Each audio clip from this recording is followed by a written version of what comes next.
देखिए, आखिर दिल्ली के इस हालात के लिए जिम्मेदार कौन है? लोग बेहाल हैं, लेकिन दिल्ली में सियासी खेल जारी है। कोई जिम्मेदारी लेने को तैयार नहीं है।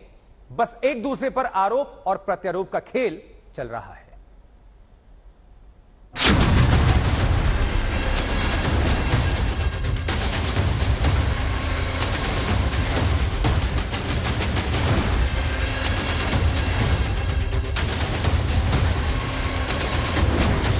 3 दिनों से दिल्ली के सूरत हाल पर कई सवाल कि आखिर क्यों राजधानी की सड़कें ताल तलैया बन गई, क्यों यमुना नदी दिल्ली के लोगों के लिए आफत बन गई, बाढ़ के हालात के बीच लोगों को कितनी मदद मिली। झीलों का शहर बन चुकी है देश की राजधानी दिल्ली। लोगों को किस किस कठिनाई का सामना करना पड़ रहा है, ये हम सोच भी नहीं सकते हैं। जो आपको पीछे नजर आ रहे हैं रिक्शा खींचते हुए लोग, ये आम लोग हैं। ये एक छोर से दूसरी छोर, ये देखिए नाव भी आपको नजर आएगी। ये वही लोग हैं जो यहाँ रहते हैं।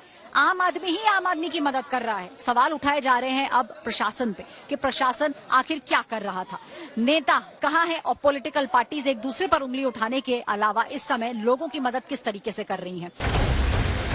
यूं तो यमुना नदी का उतरता पानी कुछ राहत के संकेत दे रहा है, लेकिन दिल्ली पर आई मुसीबत पर सियासत का सैलाब उमड़ रहा है और सियासत के इसी सैलाब के बीच खुद को जनता का दुख दर्द का साझेदार बताने नेता बाढ़ प्रभावित इलाकों तक पहुंच रहे हैं। लेकिन यहाँ भी वो जिम्मेदारी से ज्यादा आरोपों वाली सियासत में उलझे पड़े हैं।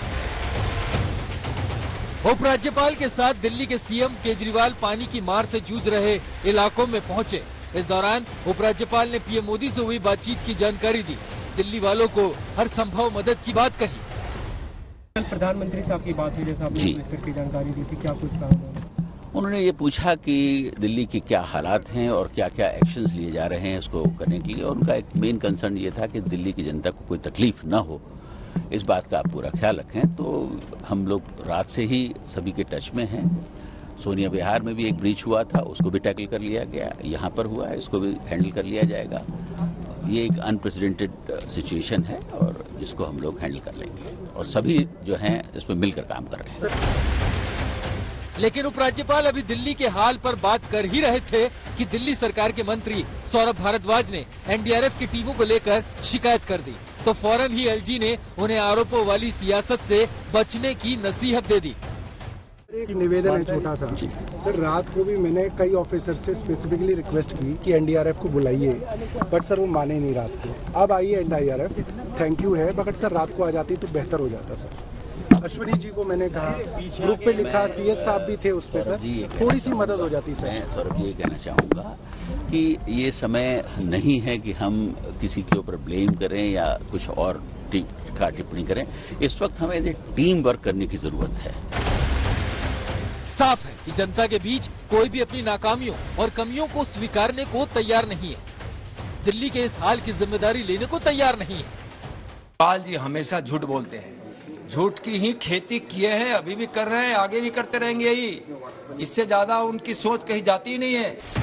दलील यह है कि हथनी कुंड से 2013 में यमुना में 8.06 लाख क्यूसेक पानी छोड़ा गया था। दिल्ली तब भी इतनी नहीं डूबी। हथनी कुंड से 2019 में यमुना में 8.28 लाख क्यूसेक तक पानी छोड़ा गया था। दिल्ली तब भी इतनी नहीं डूबी थी, लेकिन इस बार हथनी कुंड से अधिकतम 3.59 लाख क्यूसेक पानी क्या छोड़ा गया, दिल्ली डूबने लगी। इस राजनीति के बीच यमुना का जलस्तर घटने से दिल्ली वालों को कुछ राहत मिलने की उम्मीद है। आज पानी थोड़ा सा नीचे गया है, उसकी वजह से ओखला वाटर ट्रीटमेंट प्लांट चालू हो गया है। अभी वो चालू करा के आ रहे हैं। तो कल सुबह तक अगर 207.7 तक भी पहुंच गया, अभी जैसे 208.2 है, 207.7 तक भी पहुंच गया, तो बाकी दोनों वाटर ट्रीटमेंट प्लांट फिर उसको ड्राई करके दोनों चालू हो जाएंगे। लेकिन सवाल वही बना हुआ है कि आखिर ये देश की राजधानी में ये नौबत क्यों आई? क्या इस हाल से कोई सबक लिया जाएगा या फिर पानी उतरने के साथ ही इस मुसीबत के अगले संकट तक के लिए इसे भुला दिया जाएगा? आज तक ब्यूरो।